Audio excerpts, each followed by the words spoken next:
What's up, everybody? It's Cooper and James, and we are from the Back Pens.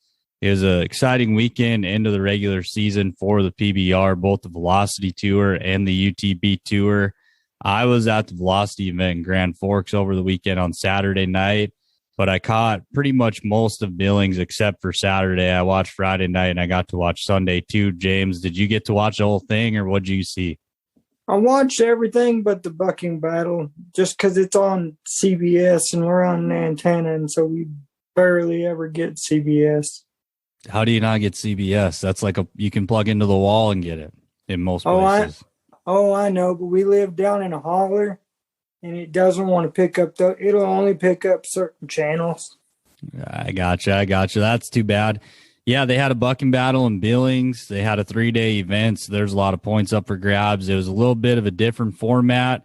It was a 2-day long round, so everybody got on one on either Friday or Saturday for the actual competition, and then they brought a bunch of guys back on Sunday. So it was a little bit of a unique format, pretty similar to what they used in Albuquerque to finish the year, and it was just a save on them guys. They had a bucking battle, so instead of making them get on that many bulls, they kind of cut it back a little bit, which I don't have a problem with. You know, it's been a long grind of a season for these guys. Even though it's only been 5 months, they've had a lot of bulls to get on, not a lot of time to recover. It's been a grind for sure, but things are really setting up to make for an exciting World Finals there in Fort Worth. These races are really tight, pretty much amongst all of them. The Rookie of the Year, Bull of the Year, and the World Title race, that's all really tight right now. We're getting geared up for the Velocity Finals. That'll be happening in Corpus Christi this coming weekend. I'm sure you're going to see some guys in that world title race and in that bull riding as well. So we've got a lot to talk about. We'll quit messing around. Grab them slides, boys, because we're coming at you from the back pens.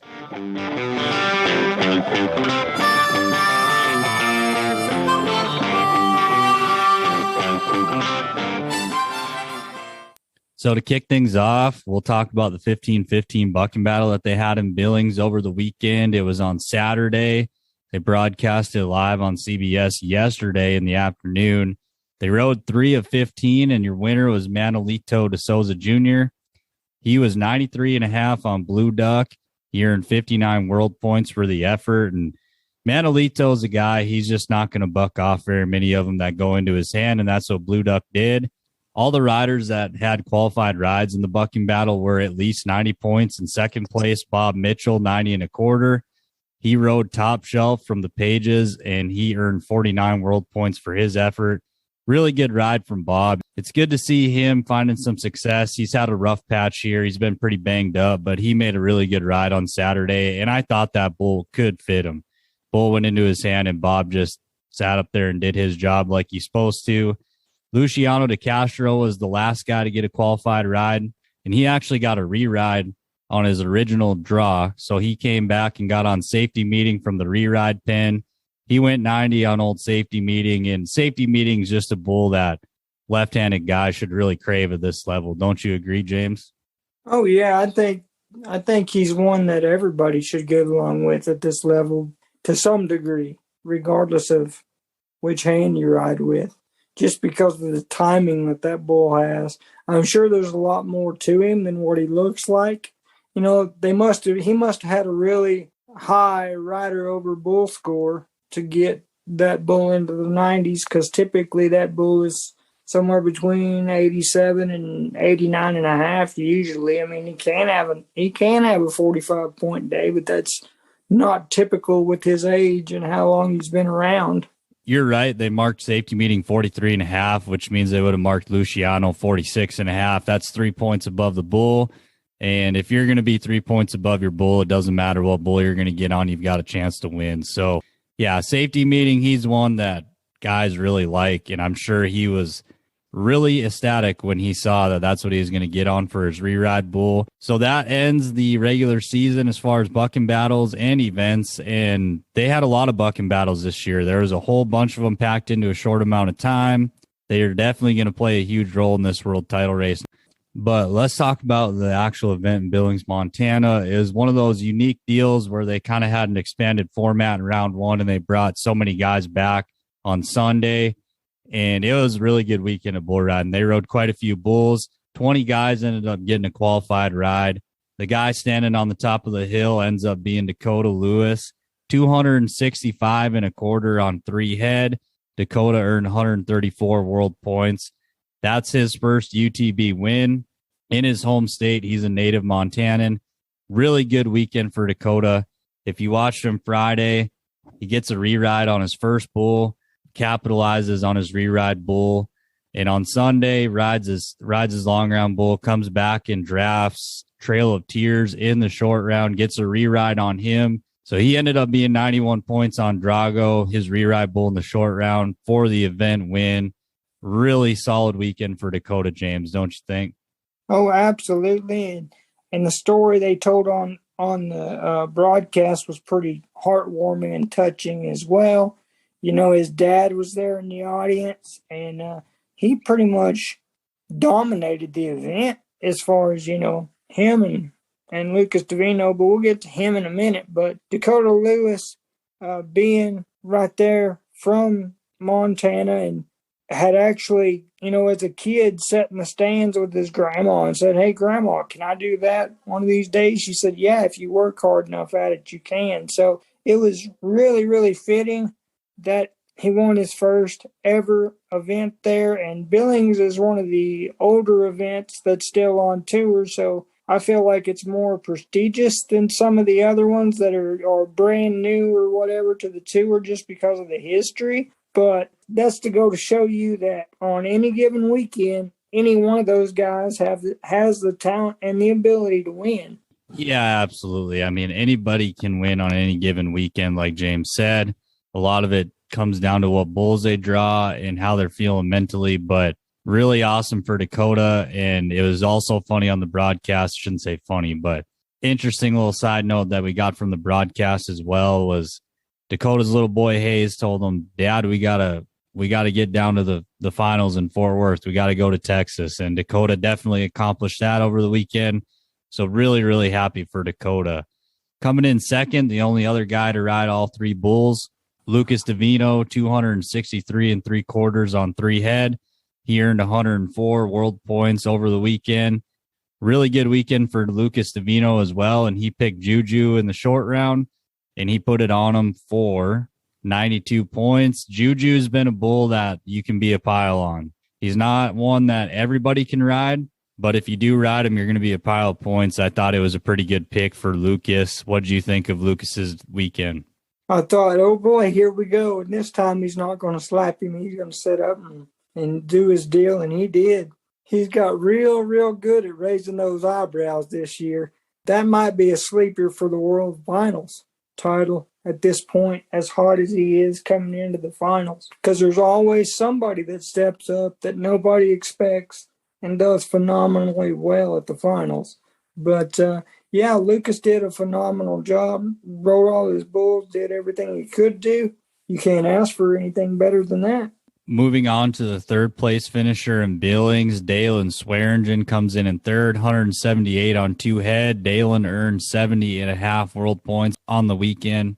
And Dalen really saved himself on Sunday. He didn't ride his first one on Friday night, I believe, and came back, got his bull road in the long round, gave himself not a great pick in the short round, but he ended up getting one that kind of fits Dalen. He's not the easiest to ride. He took Charmer from the Page family, and Dalen rode him for 91 points. And this was a bull in the bucking battle. They marked like 47 or something like that. It was ridiculously high in the bucking battle.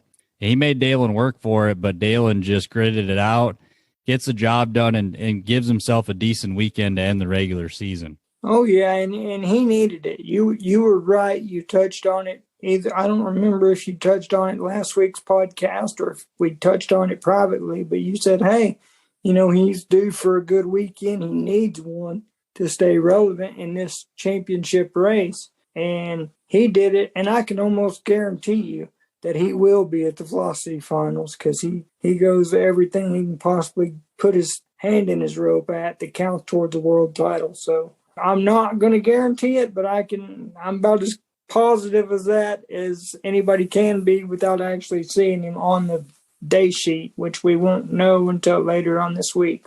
Yeah, Dalen's a guy, he's not afraid to go get on a lot of bulls. And as long as he's healthy, he's going to enter about everything he can, like James said. So he's definitely one I agree that you're most likely going to see this weekend in Corpus Christi. But moving on to your fourth place finisher, Kaike Pasheco, 173.5 on two head. Kaike earned 54 world points.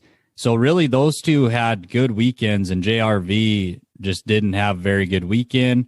He still got one road, but wasn't really a threat for the event at all. So Kaike and Dalen definitely made up some ground, but Kaike had both his long round bulls rode, and he had the second pick in the short round, and they talked about it on the broadcast too. I didn't really like this pick for him that much. He picked Liston from the pages, 44 on the bull score. You know, that's kind of just a day for this bull. He can be really, really good. But I would have liked to have seen Kaike pick something a little different. What about you, James? Oh, yeah. I mean, I was excited to see it because that shows me where his confidence is. And to my knowledge, I've never seen that bull ridden, and I'd like to see him ridden. I'm sure he's been ridden before, but I don't recall seeing it or hearing about it just because he don't have that bushwhacker kind of wow factor that you need to really, everybody pays attention. Oh my God, did you hear they rode Listen or whatever? But he's one that's definitely been on my radar and definitely been on yours from things that we've talked about in the past. So to have that kind of confidence coming in the number 2 spot in the draft and to pick that bull, yeah, I agree. He probably should have picked, something like Juju or anything else really would have fit him better than that bull. But I don't think that bull really fits anybody right now. So it's great to see that he had the confidence to at least step up in there and try. Yeah, it does show where his head's at, that he's confident enough to pick a bull like that. But at the end of the day, that doesn't get you world points. So it's kind of a double-edged sword. We all like to see it, but it probably wasn't the best business move on his end. But he's still in a good position going into the finals where that's not going to kill him. He's still got a very legitimate chance to walk away as a world champion this year. And rounding out your top 5 from Billings, Mason Taylor, 168.75 on two head. Mason earned 39 world points for the effort. And it was good to see from Mason. He's been a little quiet this year, or shouldn't say this year. He's been a little quiet down the stretch here. It's good to see Mason getting the train back on the tracks heading into the world finals here, because this guy's got a lot of talent. He can ride it, bulls going both ways. He went with Sky Harbor in the short round. Pretty good day from this bull, 45.5, and he made short work of Mason, but 2 for 3 is not a bad weekend, and that'll give him some confidence going into the world finals. Absolutely, and I didn't realize that bull bucked him off 3 times in a row. Maybe it's time to pick a different bull moving forward. But, it took JB Money like 14 times to ride Bushwhacker or some astronomical number anyway. So he's still got the talent and the ability to do it. He just got to do something different or pick a different bull, because whatever he's doing when he gets on him isn't working. So let's move into some notable bull scores, because there were some pretty big bull scores over the weekend in Billings. Blue Duck in the short round was 46.5. I believe from what I've seen of that bull this year, that would be his highest bull score. And that bull really seems like he's getting consistent. Earlier in the year, he had a few 42.5 point days, but lately it's pretty much been 45 and above. So that's good for Cord. That's a younger bull.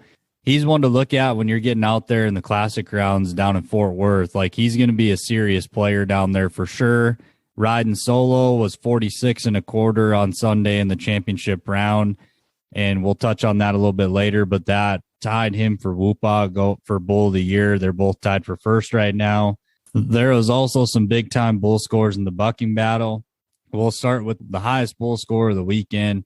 Charmer from the Pages put up 47.25 with Derek Kolbaba. So Derek Kolbaba got on 2 really dang rank bucking bulls. When you're getting on one that's 46.5 and the other one you get on is 47.25, that's a tough weekend at the office for Derek. Oh, absolutely. And I don't want to cut you off there, Coop, but I do want to say this about Derek. And I don't know if he's listening to our podcast or not, but I kind of picked on him a little bit for not getting out on Blue Duck the other day and getting disqualified. Well, obviously he didn't mess around with him this time and took his shot and got out on him clean. So good for him. And he put out one heck of an effort, too. I really thought there for a minute he was going to ride that bull.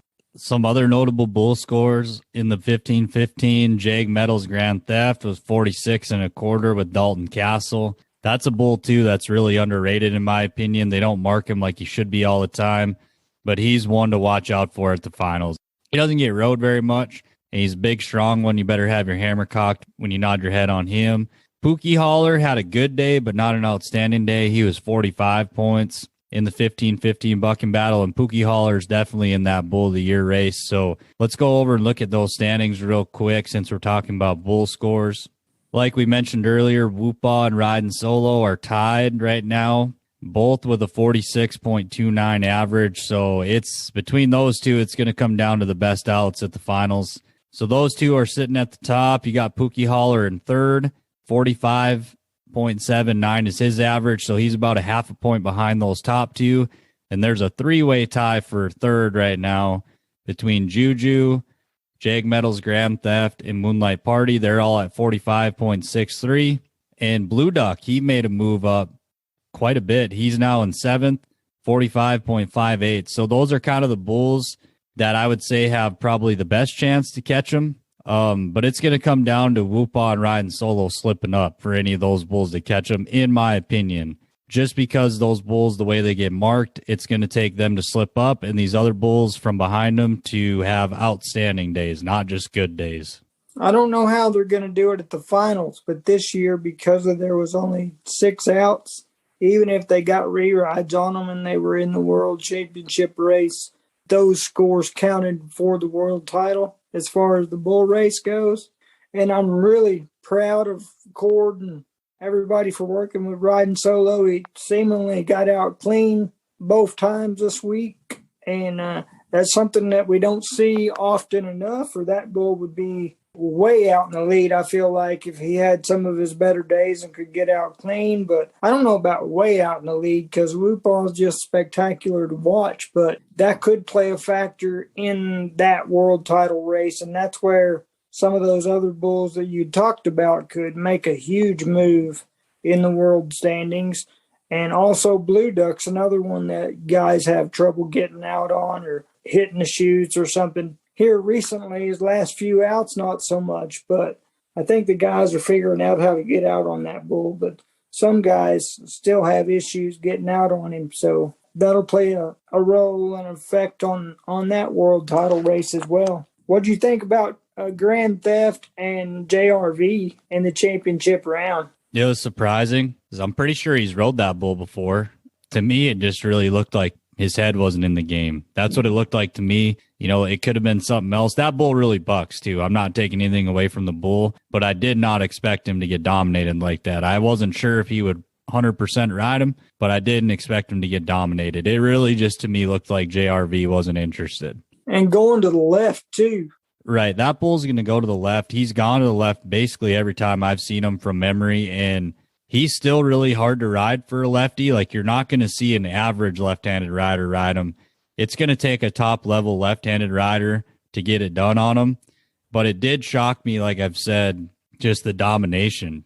I hope that's not the JRV we see down at the finals, because we haven't seen that guy pretty much all year. He's been really consistent on bulls to the left. And if he struggles, even on bulls that go into his hand down there, it's going to be tough for him to win this deal. Absolutely. I wanted your thoughts on that, because I was just as surprised as you were. I think my jaw hit the ground, because I thought that was one of the dumbest moves that they could have done, was leave that bull for JRV. He got the 12th spot because of an injury, and that was the last bull left, and he had ridden that bull at least once, maybe twice this year, for over 90 points, just riding to his hand, and that's kind of what I expected. I didn't expect that. He's going to the left. I figured at the very least he'd warm him up. But let's move on to the world title race here just real quick, because not a lot has changed, but the top three have really gotten tight. Kaike's really made up a lot of ground here the last month. He's less than 50 points behind Dalen Swearingen, and he was a lot farther behind than that not that long ago. JRV's still sitting at the top, but Dalen's really closed the gap on him too. Dalen's roughly 32 points behind JRV. Jose, he's about 250 behind the pack. It's still a wide open race. What do you have to say about it, James? Well, you want a bold prediction? We'll have a new number one coming into the World Finals after the Velocity Finals if JRV decides not to attend. And even if he does, I still predict that Kaike or Dalen 1 will at least earn enough points there to overtake the number one spot heading into Fort Worth. And I think if it does happen, that's great because that's going to motivate JRV even more to get his spot back. And it's good for the whole end of the season to see several lead changes for the world title. And with 1,200 points available at the finals, it's anybody's ball game. Yeah, it's a tight race, and it's going to make for an exciting finish down in Fort Worth, no doubt about it. This is going to be one of the better races we've seen just because there's so many guys involved. You know, recently we've seen races, but they've been mainly between just a couple guys. I feel like there's legitimately 4+ guys that have a real shot at this. So I'm excited to see how it all plays out, and I know you are too, James. It's going to be a really good 2 weekends of bull riding down there in Fort Worth. But I think we will transition now to the Rank Ride Fantasy portion of this podcast. Rank Ride Fantasy Bull Riding is free to play in 2022. Make your picks for PBR riders and bulls and get in on the action. The year-end champion will receive a VIP trip for two to PBR World Finals in Fort Worth, Texas, and a custom Rank Ride Bragging Rights buckle. Follow Rank Ride Facebook and keep up with great giveaways on the Rank Ride Fantasy Instagram page. Rank Ride Fantasy, your connection to the Western lifestyle you love. Sign up to play free at rankridefantasy.com. You can find more about Rank Ride Fantasy at www.rankridefantasy.com, at Rank Ride Fantasy on Instagram, Rank Ride on Facebook, and Rank Ride TV on YouTube. If you haven't played before, the name of the game is pretty simple. 6 riders, 3 bulls. The Rank Ride regular season finished up, James, and you finished in third. So, I mean, it's not first, but that's not bad. No, but when you've dominated the fantasy bull riding world for 4 or 5 years, I guess it's time for somebody to come along and beat you. And she's dominated all year long, and I've tried to catch her all year. She just was hard to catch. And Coop, I know you've had some success. Well, I don't know where you ended up. When I looked, I think maybe 12th, but that's right on the cusp of the top 10. Been in and out of the top 10 and even higher in this season. And I love this because many of you know that I have cerebral palsy and blah, blah, blah. I'm not going to beat a dead horse to death, but that's as close as I'll ever get to winning a world title, and to have 4 of them is pretty amazing from, you know, the different fantasy formats that came before Rank Ride. But what I like about Rank Ride is now it actually gives the fans the same opportunity as the Cowboys and putting money in their pockets just by using their knowledge. It may not be the same amounts by no means, etc., but it's phenomenal to have the chance to literally say, hey, hang on a minute, I got to make my picks and enter the bull riding. Because for me, that's as close as I'll ever get, other than the 3 bulls that I actually got on in my lifetime. To win something and to have a chance to win money every week is pretty fun. And you touched on a lot of the things that I really like about fantasy sports in general, not just fantasy bull riding. I'm pretty active in fantasy football. I've played fantasy basketball, fantasy baseball, done DraftKings, all that stuff. It's pretty fun to have an outlet for that. When it comes to bull riding, you know, I'm around the sport so much. It gives me an outlet to try to use my knowledge, and it's put some extra spending money in my pocket, no doubt about it. You know, like James said, pride definitely comes into it. I mean, as far as winning, but then this is a way when you're talking to somebody and you can tell them, oh man, like this guy's got this bull, he's going to be 95 points. Like this is your opportunity to put your money where your mouth is. You know, and back that up. And you're going to be wrong sometimes. There's been plenty of times this year I thought I had all the answers and I did not. That's part of what makes it so exciting. Is bull riding is probably one of the most unpredictable sports you can play fantasy with. like football and baseball, you have your guys that are going to kind of carry you. You know, they're going to kind of carry you week in, week out, week to week. They're going to have a few dud games here and there, but not nearly as often as bull riding. The best guys in the world, if they ride 50%, they're considered that's really good. I mean, you're at the top 5, top 10, whatever. In football, your studs might only have 2 or 3 bad games out of 16. So you do the math, that's a lot higher than 50%. So that's what makes this super hard to predict, is you can have slam dunk matchups. They don't go your way. You can have guys get hurt in a weekend. You don't get to change them out. I mean, there's a lot of variables to it.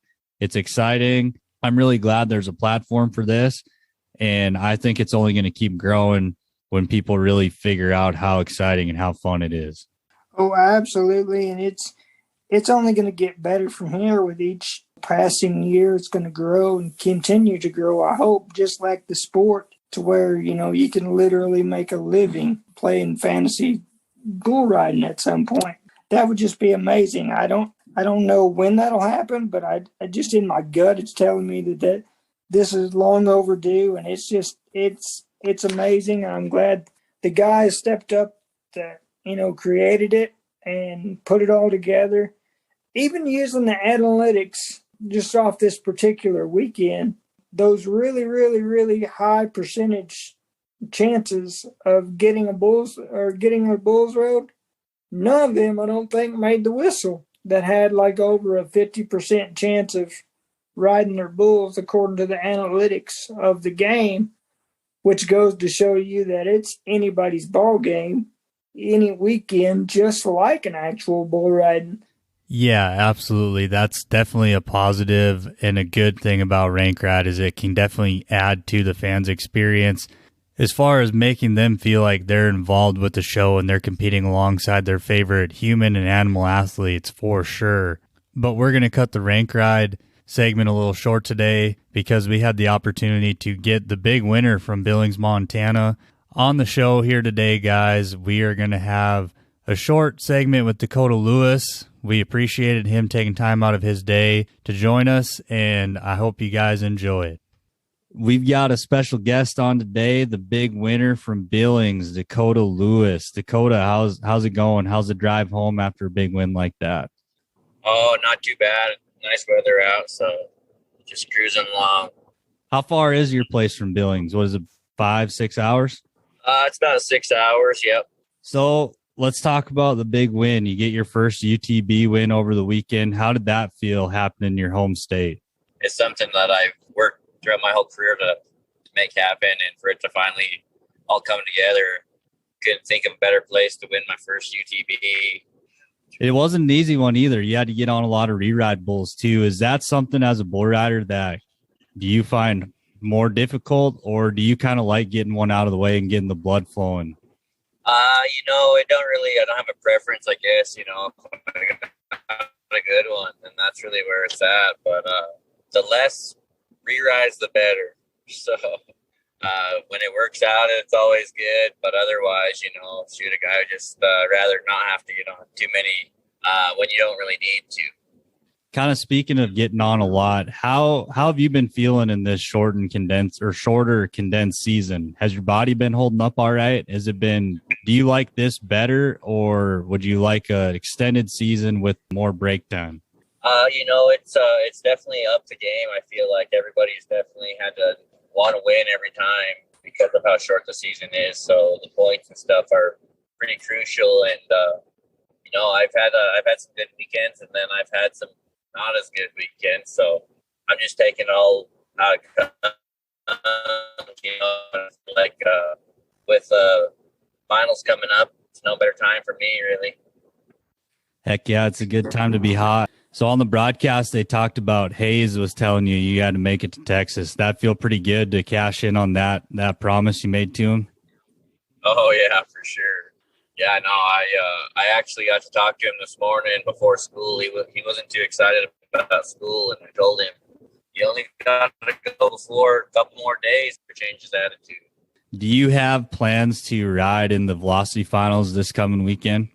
Yeah, no, I'm going to go down to Corpus Christi this weekend, and I got a chance to win the year end, so hopefully draw some good bulls and do my part, see what happens. So kind of going off of after the finals are over, are you planning on riding in the team deal? Did you declare for the draft?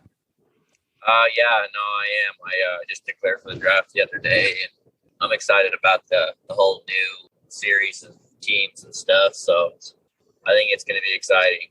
And you have experience with team bull riding. You've been on the team wolves. How many times now? Has it been 2 or 3? I've got to be on there 3 times now. What do you think it adds to you guys as bull riders, that team atmosphere? Do you think it really makes you up your game up a little bit? Oh, for sure. I mean, you dang sure don't want to be the weak link on the team, and then when your teammates are up, you're pushing for them just as much, just because they ride, it counts for you. So it's definitely a different aspect on the bull riding side, but at the end of the day, it all starts and ends with riding your bulls. So that's what we mainly focus on, and just try letting the other stuff just kind of fall into place as it will.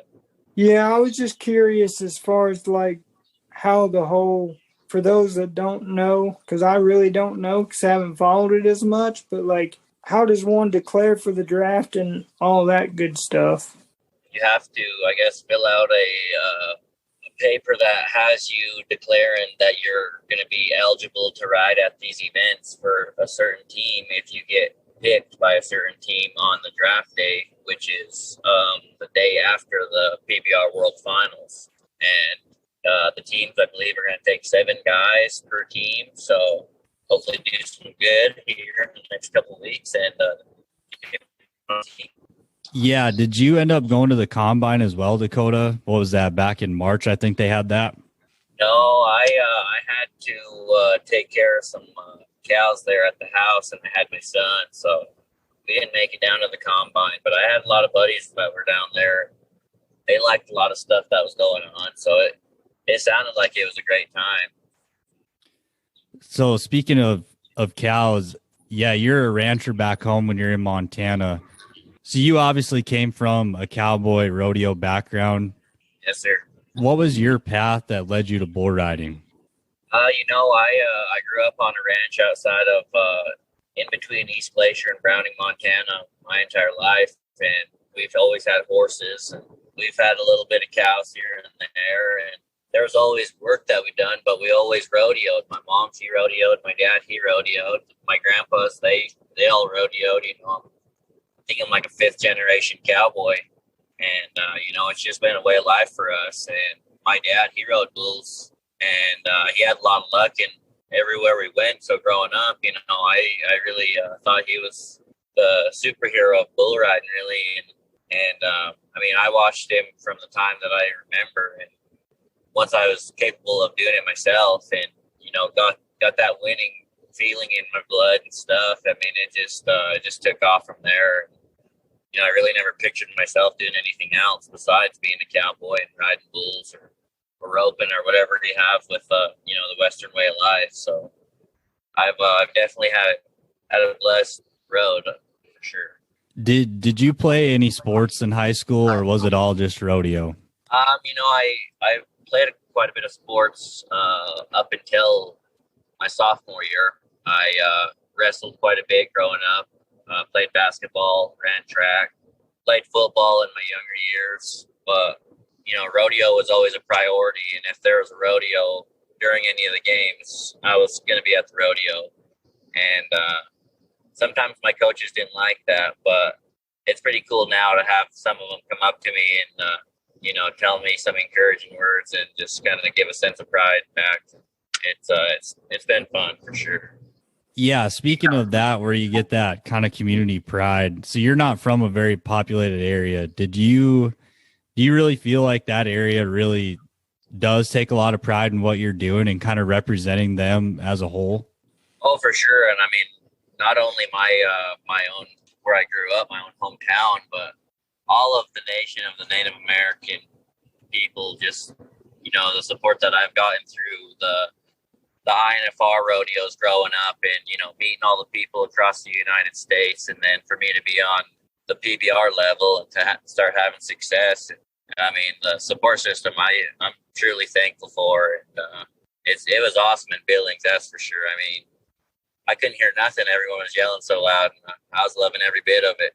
So I noticed over the last couple weeks, you've decided to take the helmet off and go back to riding hats down. What made you want to make that decision?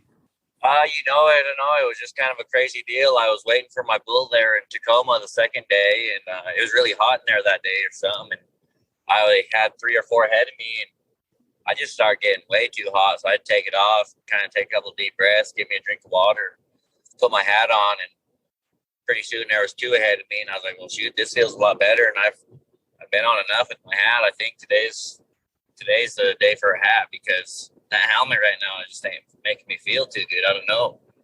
And then I got on it. It was just a nice bull, and I ended up getting him rode. Well, I called back home to my dad, and first thing he told me, he didn't even say hello, good job, nothing. He said, yeah, I see you started cowboying up again. And so I kind of took that one to heart right there. And I feel like I have a lot more confidence when I ride my hat. I know it's just a mental thing. And I've rode, plenty of bulls with both a helmet and a hat, but it's been fun here lately, and I'm sticking to it. So many people have debated helmet or hat. Is there really that much of a weight difference? I guess it just depends on how big your head is. Hey, I mean, it's just like whether you're going to put on a pair of boots or you're going to pair of shoes, your personal preference on comfort. so going off of your recent success too, you've been traveling a lot with your son Hayze, and that's got to be a pretty fun experience for you. Oh yeah, no, to have him, be able to go to all the new places and see the things that we get to out on the road and getting to fly and just the whole experience. I mean, it's been a huge blessing. It's been kind of crazy because it's really taken off all the pressure for me on my bull ride. And, I'm just out here really living my dream and just enjoying it all. I know that you can't take anything for granted. So I'm just very thankful for that. So what's it been like watching Hayze kind of start his rodeo journey as well? I know there's some Instagram videos and stuff of him on some calves and sheep. Has he been pretty excited about all that stuff too? It's been pretty, as of recent, for him to really want to actually get on an animal. He announces every single day and plays rodeo and bull riding and what have you, but he never really was too eager to want to get on until just as of recent. And it's pretty awesome. I feel like him, being around all the guys in the locker room and seeing, exactly what we're doing every weekend, he gets that in his mindset. And he was entered to win, that's for dang sure. But he was excited about it, and to see him just to be eager to go out there and have the courage to want to do something, I couldn't ask for anything more. I mean, I happened to buck off that night right there at the whistle, and I forgot about that once Hayze was about to start getting on a sheep. Everything was focused on. I'm not gonna lie, I kind of got that little bit of the nervous butterflies from my son. And it's fun to see him go out there and just enjoy it all, and to always be happy. And he dang sure loves it. That's for sure. Yeah, I can definitely vouch for that. I've seen him in a couple of them buildings, man. He's just eating it up. He looks like he's having a blast, but I remember wherever it was in Sioux Falls, he kind of said, he's kind of getting sick of everybody coming up to him and wanting his picture now. Yeah, no, he got to sign autographs with me there one day in Albuquerque, and there was a lot of people there, and he was pretty eager to do it for about the first 15 minutes, and only thing he was putting down was H. And oh man, everybody was sure eager to make sure that they had that H. They wanted his autograph, so a lot of people were lined up for him more than the rest of us. And after a little while, he was done with it. So we put on Paw Patrol on my phone. He went and sat, laid down in the corner, and waited till we got done. He dang sure enjoyed it though, for sure. He sees Dad getting to do stuff like that, and he dang sure eats it up. So I see he's got a pony too at home. How often does he mess around with his pony? Probably not as often as we would like to. Us being on the road at the bull riding, but he gets to go, mess around with him maybe once every 2 weeks or a couple times every 2 weeks. It's been fun. We've broken that pony together, and the pony is actually younger than he is. The pony's 3 and Hayze is 4, so they've been learning together, and he's had a lot of courage, and he's been willing to really want to learn, the small things that we've been doing there on the ranch. So it's been super exciting for me, and to kind of go back to the basics of it all and kind of sharpen my skills as well. So it's been fun for sure. So going back to kind of your earlier days in bull riding, you're a guy that you did follow the Indian rodeo trail quite a bit, and you made the INFR. It's a handful of times. How many times did you make it? I've made it there 9 times. And you won it, right? You're a 2 or 3 time Indian world champion, correct? Yep. I won it 3 times, and I've been the reserve 5 times. So I've had a lot of luck down there in Vegas at the South Point. Do you think those times going to those kind of rodeos really helped get you ready for this level of bull riding? Oh yes, without a doubt. I mean, I got to go to the Timer stuff is what they were called at the time, the Premier Series events when I was still in high school, and the level of bulls that I got to get on right there, it really it opened my eyes. I always refer going back to just keeping my faith and knowing God has a plan. And, there's been plenty of ups and downs, but to continue to strive to want to better yourself, to progress your skills and to make it happen at the level you want. It's been an everyday grind, but, it all happened for a reason. And I'm just super thankful for it all. Yeah, I've got to grow up going to the INFR rodeos in the junior events and stuff. So I always feel like them giving us the rodeo atmosphere from a young star always kind of gave us a little confidence boost. So now to be, on the PBR and getting to do what I've always dreamed to do, it's just truly a blessing. Is there anything you do different now versus back then at those rodeos, other than the fact that you travel to buildings mostly now and it's all indoors? But as far as like are you on a specific diet or training program or anything along those lines, or are you just old school, go get on and win? Well, back then I had a lot of success, and so I didn't think I had to work as hard. So once I kind of got humbled a few times, I definitely started picking up my workout routines, and then, also just making the better choice of what you put into your body far as your diet. I'm pretty innocent for wanting to be eating a snack, and eating chips or whatever. And I know it's probably not going to do me any justice, but I've always just figured, I'll work out, so I'll just work it off later, and it's just been as of recently that I've actually taken it and gotten serious about it and really just cleaned it all up as far as my nutrition and then my mind. Everything happens for a reason. I go back to it, and that's just right there for me. Working at it, it's a every single day thing for me, and believing in myself each and every time that I am one of the best, riding against the best. So it's been definitely a combination of a few things, but it's nothing, too far-fetched, far off the basics, really. So speaking of that, kind of what the routine that it takes to be successful, there's different things that work for different guys as far as the routine before they ride. Are you a guy that likes to keep things pretty loose and relaxed until it's go time, or do you like to get really zoned in? I like to keep it pretty simple and stay relaxed. I'm one that I can kind of get a little fired up if I let myself, just because I get excited about it. I love it. But I've tried to just stay relaxed, and just enjoy the process and just take it all in, because we don't get to do this forever. So just make the most out of it while we get the opportunity. Do you know much about rank ride and kind of what's your thought process of fantasy sports hitting the bull riding in the Western world? Yeah, no, I think that's pretty cool to be able to have that opportunity to win on a bull rider that your favorite bull rider or whatever you have. I think that's That's awesome, and more people should get involved because I think they'd have a lot more fun with it, and kind of make them more a part of the sport. Heck yeah, man. Well, we really appreciate it, Dakota, you hopping on here. I know you're a busy guy, and hope the rest of your drive goes good, and thanks for spending some time with us today. Heck yeah, man. I appreciate you guys having me. You guys take Best care. of luck.